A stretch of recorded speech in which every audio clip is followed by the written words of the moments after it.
saya siang hari ini adalah dalam rangka memenuhi janji dan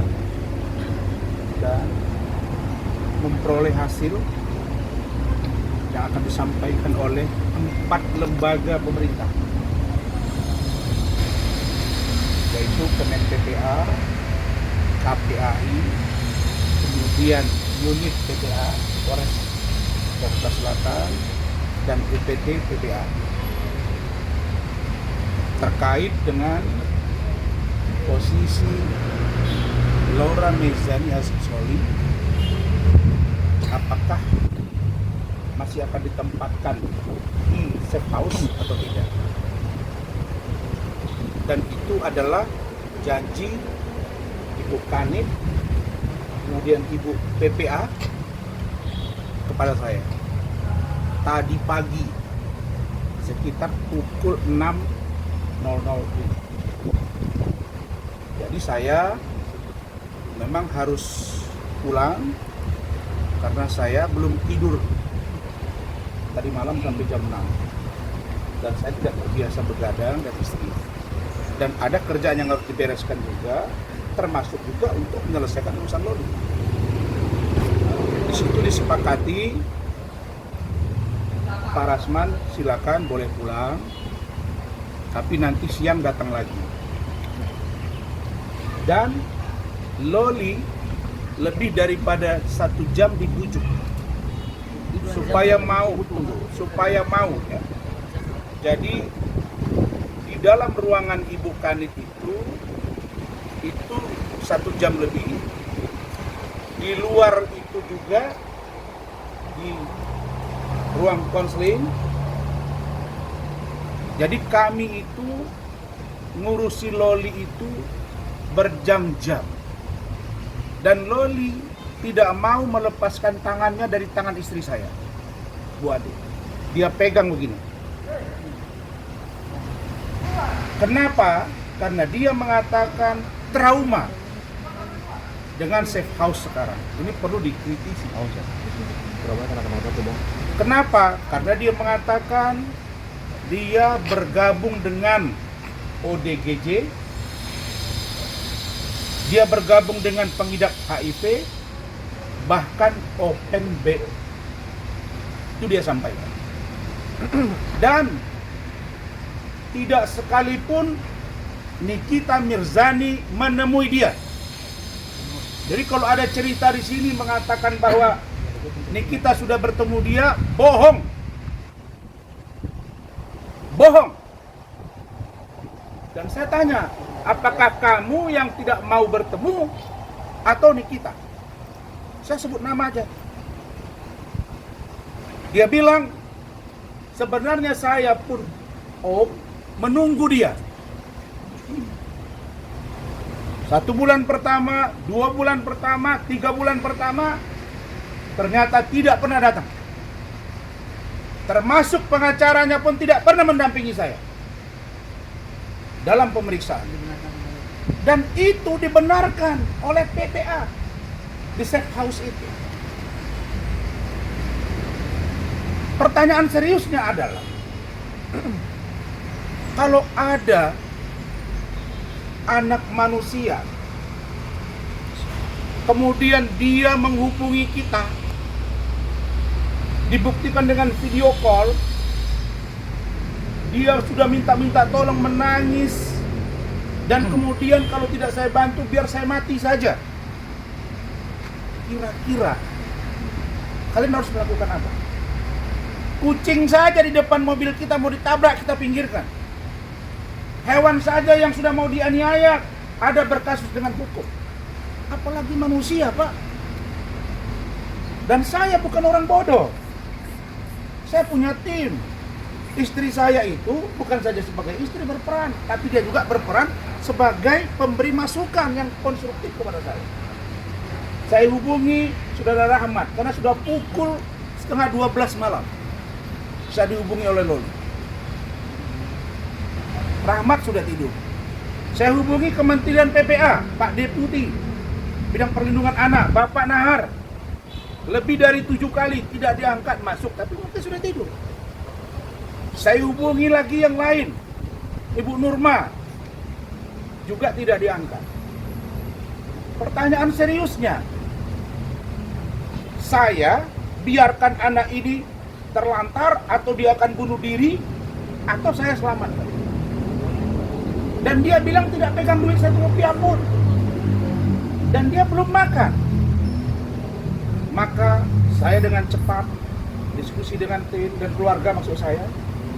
Oke, kamu dengan siapa? Nah ini yang saya mau luruskan, MM. Yang di otakmu itu udah duluan saya lalui gitu. Kau kasus ke kasus, sekarang saya bentuk tim. Saya bentuk tim karena saya dianiaya. Nih, ada visumnya dan saya bentuk tim. Nanti dipimpin oleh Saudara Lecumanan untuk memproses ini dan tangkap yang namanya Nikita Mirzani. Gak ada ampun buat kau. Saya menolong anak kau. Saya membantu anak kau. Anak kau diurus negara. Kau tidak urus. Apa yang kau urus dari seorang Loli?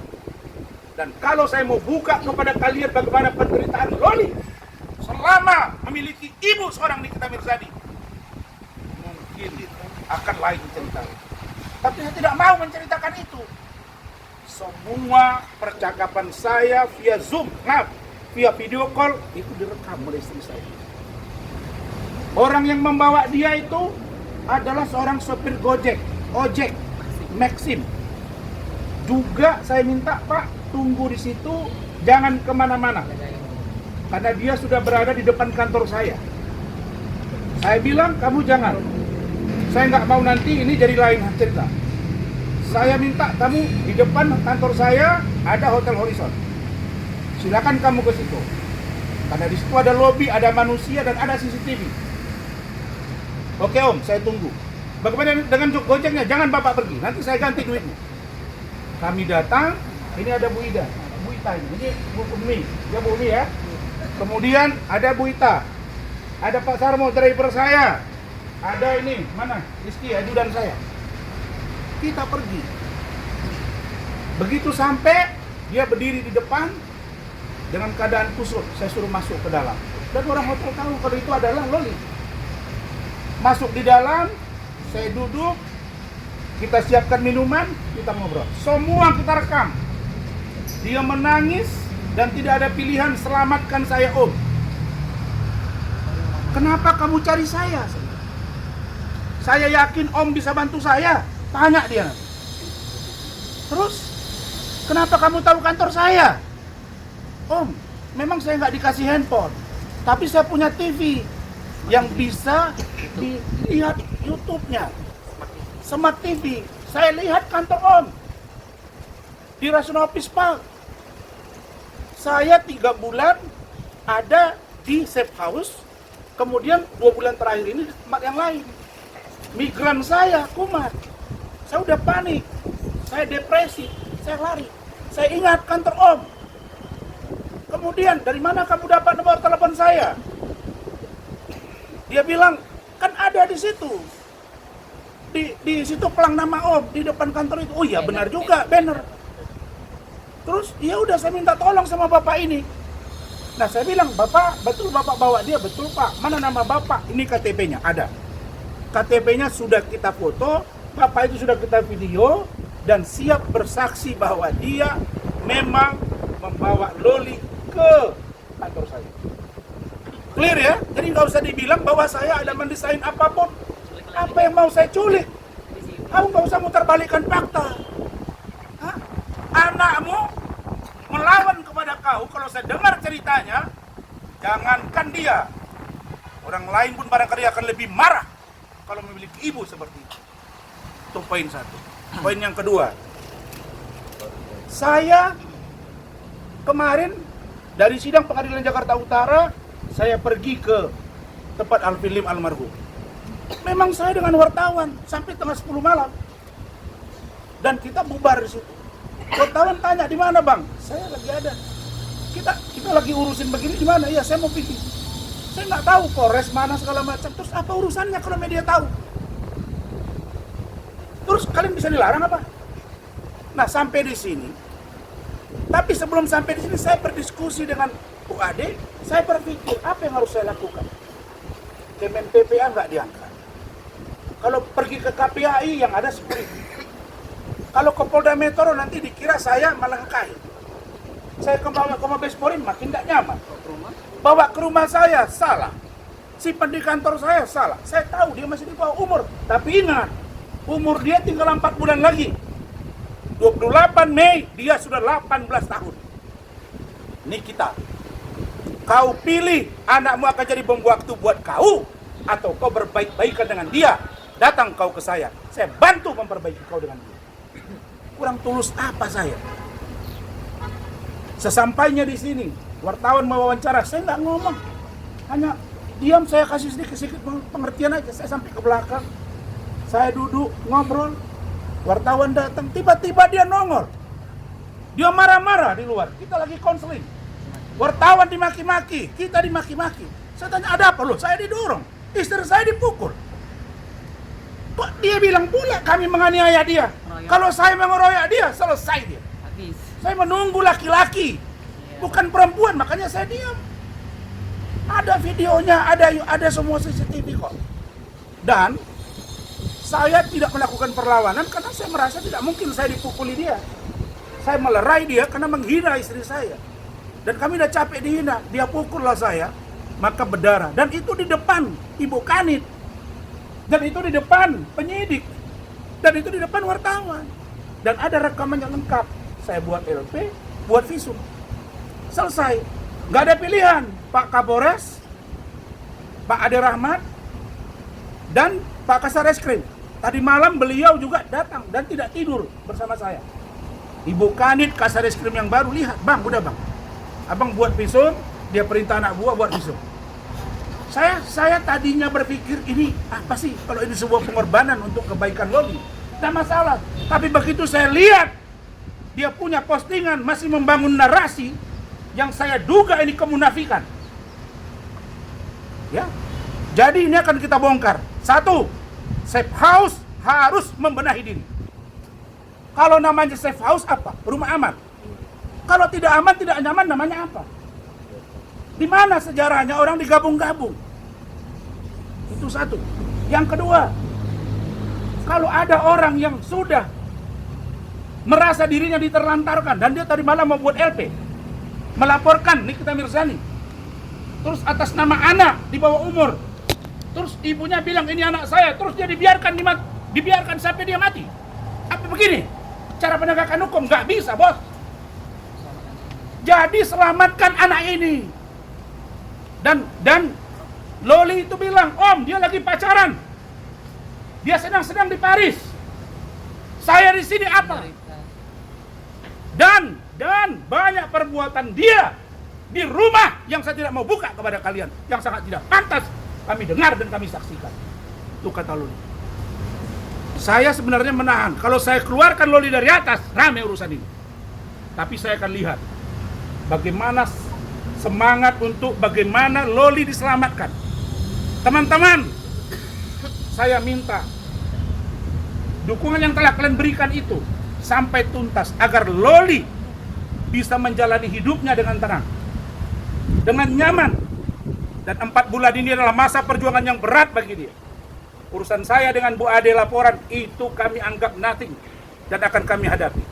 Saya kira itu bagaimana curhatan seorang Loli biar disampaikan istri saya Bu Ade Suryani. Silakan.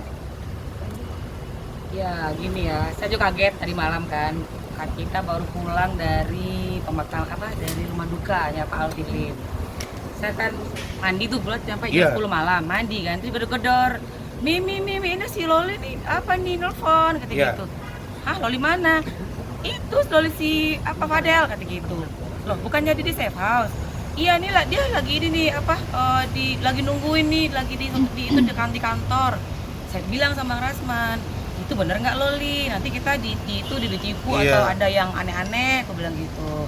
Terus coba deh cek video call lagi. Dia punya handphone dari mana? Handphone itu yang punya Bapak Gojek. Nah di video call sama Bang Rasman, benar dia kan. Baru aku pastiin, aku video juga tuh. Aku rekam kan. Oh bener nih si Loli nih. Dia udah nangis kan. Aku udah udah gimana mau gitu. mati aja. Iya, aku kalau nggak ini udah mati aja deh gitu kan. Tadi kami panik juga, sampai Abang tuh obatnya ketinggalan, harus minum obat malam-malam itu. Jadi kita langsung pergi gitu loh. Ini juga semua datang biar gini, kita tahu siapa ibunya kan. Ya gimana kan, bahkan kami buat rame-rame saksi kan. Nah kami datang itu si Loli di kantor, kami tanya lah semua di situ. Di Hotel Horizon, itu disaksi banyak orang. Dan saya kaget, saya lucu aja bilang ada ARP, katanya kita penculikan gimana anaknya di sini. Penculikan kita antar baik-baik ke sini tuh, bahkan Loli tuh cerita semuanya, bahkan dia tuh Loli tuh nggak mau ngelepasin saya. Dia tuh gini, gua kenceng banget tanya ibu, bukannya di kamar mandi dia ikut. Loli kamu tenang aja, kamu nggak saya nggak mau ke kamar tante, saya ikut. Nggak mau pisah sama Om Rasman. Nggak mau, saya nggak mau om, tolong selamatin saya kayak dengan gitu. menangis. Dia nangis, dia cerita semuanya bagaimana dia di rumah adik-adik. Aduh, saya sebagai Miris. ibu ya kaget. Selama ini jujur deh, saya tuh respect loh sebenarnya sama ibunya, all out sama anaknya, seorang ibu tunggal gitu kan, single mom. Tapi begitu saya lihat Loli ini, wah kacau bener deh. Saya juga seorang ibu ya, waduh kok begini. Nah kami di ruang konsul kan, sambil nih cari solusi ini gimana nih. Loli nggak mau lepas, Loli nggak mau ditinggal sama kita mau serahin ke sini kan, udah kamu di sini aman gini. Enggak mau, kita cari solusi. Tiba-tiba datang tuh ibunya kan, kurang perhatian ditujukan kepada udah gitu kan, datanglah si NM ke sini kan, marah-marah, nunjuk ke ini nih siapa saya nggak tahu. Tuh begitu keributan lah di luar kan, ada apa ini? Keluarlah Bang Rasman kan dengan itikat baik, maksudnya gini, meredam gitu loh. Maksudnya Bang Rasman ini ada apa sih? Ayo itu ngobrol baik-baik gitu loh. Ada apa ini? Bang Rasman ini pengen menyatukan anak dengan ibunya tadinya loh. Ini enggak, kita buat apa sih? Nggak ada untungnya kita di sini gitu loh.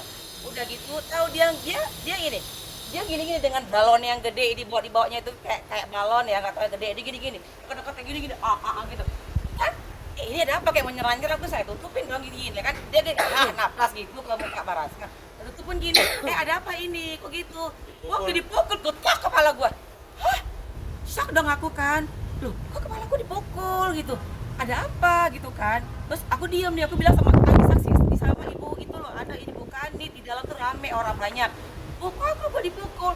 Ya Allah Bu, ibu tuh ibu Kanit apa yang dalam itu kasihan sama aku. Kasihan ya kok jadi aku kena imbas gitu kan, kok jadi aku dipukul kan, kita nyelamatin anaknya, aku bilang gitu kan.